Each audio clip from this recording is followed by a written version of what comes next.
Atos capítulo 1. Em meu livro anterior, Teófilo, escrevi a respeito de tudo o que Jesus começou a fazer e a ensinar, até o dia em que foi elevado ao céu, depois de ter dado instruções por meio do Espírito Santo aos apóstolos que havia escolhido. Depois do seu sofrimento, Jesus apresentou-se a eles e deu-lhes muitas provas indiscutíveis de que estava vivo. Apareceu-lhes por um período de 40 dias, falando-lhes acerca do reino de Deus.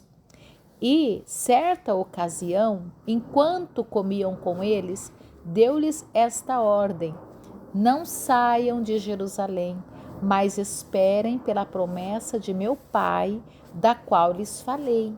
Pois João batizou com água, mas dentro de poucos dias vocês serão batizados com o Espírito Santo. Versículo 6. Então os que estavam reunidos lhe perguntaram: Senhor, é neste tempo que vais restaurar o reino a Israel?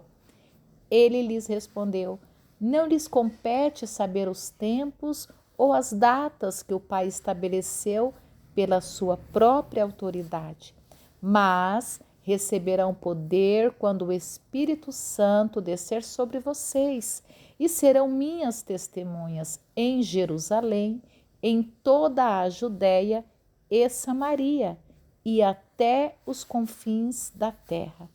Tendo dito isso, foi elevado às alturas, enquanto eles olhavam, e uma nuvem o encobriu da vista deles.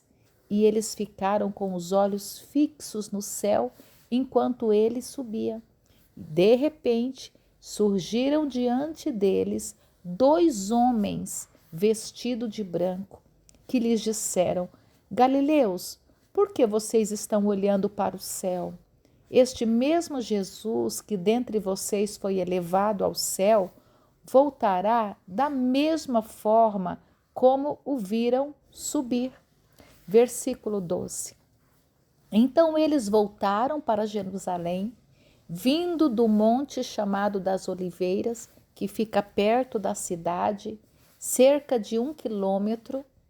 Quando chegaram, subiram ao aposento onde estavam hospedados. Achavam-se presentes Pedro, João, Tiago e André, Felipe, Tomé, Bartolomeu e Mateus, Tiago, filho de Alfeu, Simão, o Zelote e Judas, filho de Tiago. Todos eles se reuniram sempre em oração com as mulheres, inclusive Maria, a mãe de Jesus, e com os irmãos de Jesus. Naqueles dias, Pedro levantou-se entre os irmãos, um grupo de cerca de 120 pessoas, e disse: Irmãos, era necessário que se cumprisse a Escritura, que o Espírito Santo predisse por boca de Davi, a respeito de Judas, que serviu de guia aos que prenderam Jesus. Versículo 17. Ele foi contado como um dos nossos e teve participação neste ministério. Com a recompensa que recebeu pelo seu pecado, Judas comprou um campo, ali caiu de cabeça, seu corpo partiu-se ao meio e as suas vísceras se derramaram. Todos em Jerusalém ficaram sabendo disso, de modo que, na língua deles, esse campo passou a chamar-se Aceldama, isto é, campo de sangue. Porque, prosseguiu Pedro, está escrito no livro de Salmos: fique deserto o seu lugar, e não haja ninguém que nele habite, e ainda que outro ocupe o seu lugar.